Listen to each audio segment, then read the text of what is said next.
These are the top stories that we're looking at this hour.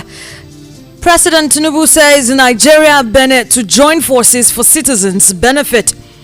And Labour Union have commenced nationwide protest. On the foreign scene, former Ivory Coast president dies at 89.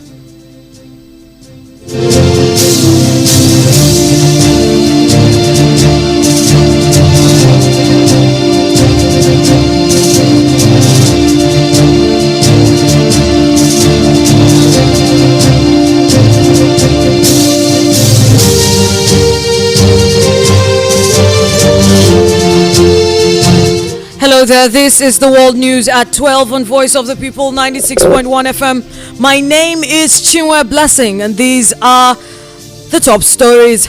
President Tinubu seeks stronger economic defense cooperation with the UK. And Buhari Osibanjo absent as APC NEC ratifies Ganduje.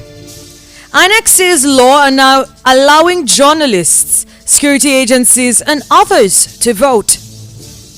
On the foreign scene, remains found in search for victims of Australia helicopter crash.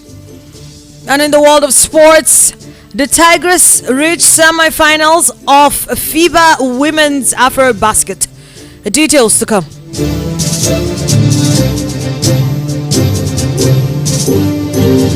President Bola Tinubu has called on the government of the United Kingdom to deepen its partnership with Nigeria and Africa by investing more across sectors. Tinubu made this known when he received the United Kingdom's Secretary of Foreign, Commonwealth and Development Affairs, James Cleverly, in his office. Calling on the UK to commit more to win development partnerships for Nigeria and Africa, the Nigerian leader recalled decades of deep dependent connection and economic ties between the continent and the UK, adding that the UK government must work with Nigeria and the rest of Africa to create a competitive, technologically advanced economy that will provide for the needs of all citizens. While addressing journalists on issues of energy transition and opportunity for economic growth in Africa and Nigeria, Tinubu charged the Foreign Secretary on imperatives of the West and UK, in particular, in mobilizing investment to pipe gas from Nigeria to Europe. He said the Western Economic Program should be able to help Nigeria pipe gas to Europe, since gas is acceptable as alternative clean energy. On democracy, peace and stability in West Africa, Tinubu noted that security would remain a challenge as long as there are unstable governments in the sub-region. He used the opportunity of the visit to condemn the situation in Niger, the Sahel region and Horn of Africa, where terrorists are finding comfort asking the government of the UK to support Nigeria to secure West Africa. The former President Muhammadu Buhari and former Vice President Yemi Osibanjo have asked for excuse from the caucus meeting ahead of the National Executive Committee meeting of the party. The event was chaired by President Bola Tinubu at the Presidential Villa, precedes the NEC meeting scheduled to hold in Abuja.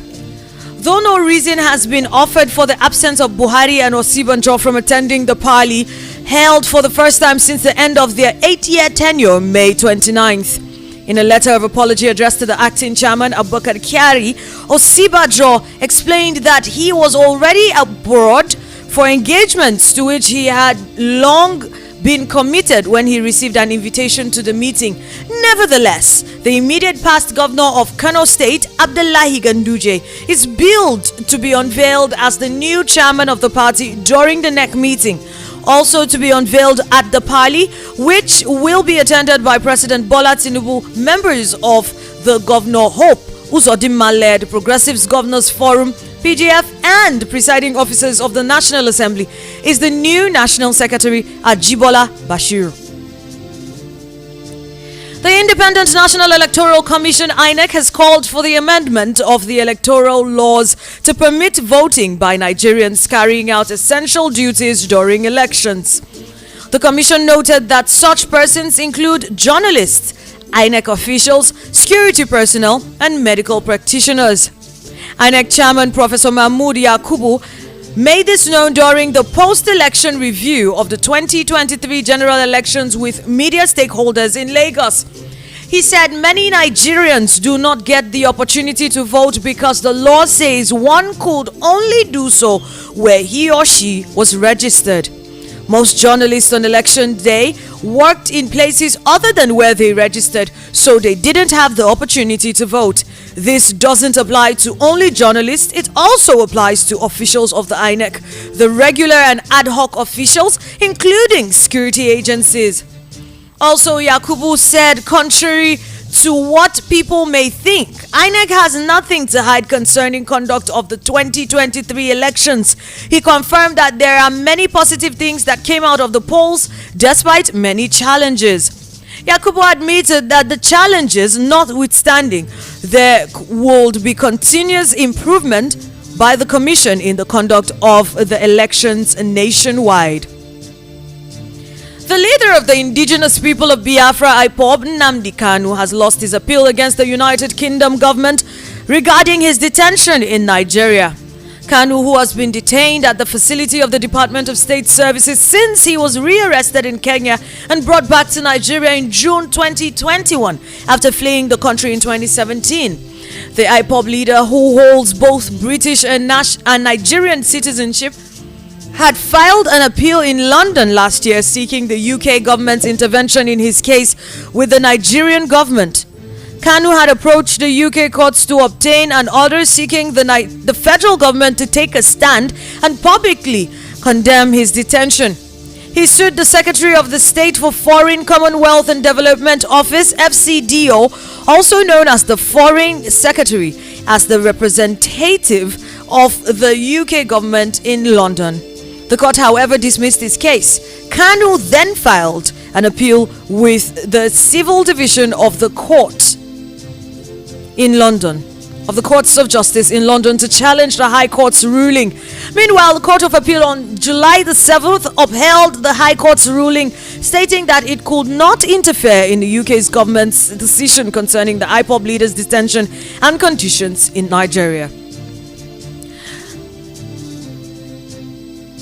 The US President Joe Biden has called for the immediate release of Niger's elected President Mohamed Bazoum and family for the country's democracy to be preserved. In this critical moment, the United States stands with the people of Niger to honor our decades-long partnership rooted in shared democratic values and support for civilian-led governance, he said. Bazoum, who was ousted a week ago by his own guard in a coup condemned by the United States, European nations, and the United Nations. Bazoum was feted in 2021 after winning elections that ushered in Niger's first peaceful transition of power. He took the helm of the country burdened by 4 previous coups since independence from France in 1960. And now onto the foreign scene. Human remains have been found in search of the victims of a catastrophic military helicopter crash off Australia's northeast coast. 4 Australian soldiers were presumed dead after the MRH-90 Taipan chopper ditched into the sea during a multinational military drill. A major search operation has since located debris and now the cockpit. Australian authorities are investigating the incident as criticism over the use of aircraft grows. The helicopter went down near the Whitsunday Island during the exercise Talisman Saber, a massive training operation which every 2 years gathers 30,000 military personnel from Australia, the United States, and several other nations. Authorities immediately launched a search for missing soldiers on board Captain Daniel Leon, Lieutenant Maxwell Nugget, Warrant Officer Class 2 Joseph Laycock, and Captain Alexandra Nags, all from the 6th Aviation Regiment. But the defense minister said there was no longer any hope of recovering them alive after search parties located debris consistent with a catastrophic incident. And now to the world of sports. Defending champions Nigeria's The Tigers have navigated their way into the semi-finals of the FIBA Women's Afro-Basket Championship in Kigali, Rwanda.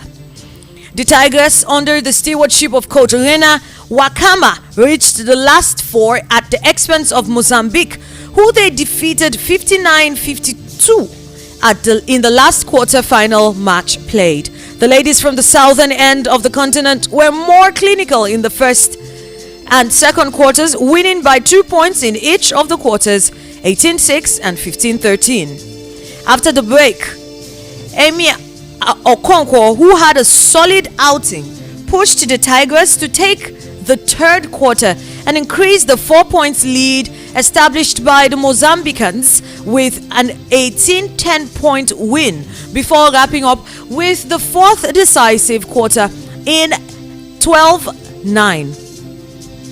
26-year-old Maccabi Haifa of Israel forward Amy Okonkwo played a key role in the Tigers' win over Mozambique, scoring 17 points. Elizabeth Balogun contributed 12 points and Sarah Ogoke finished just 1 point shy from the double eight.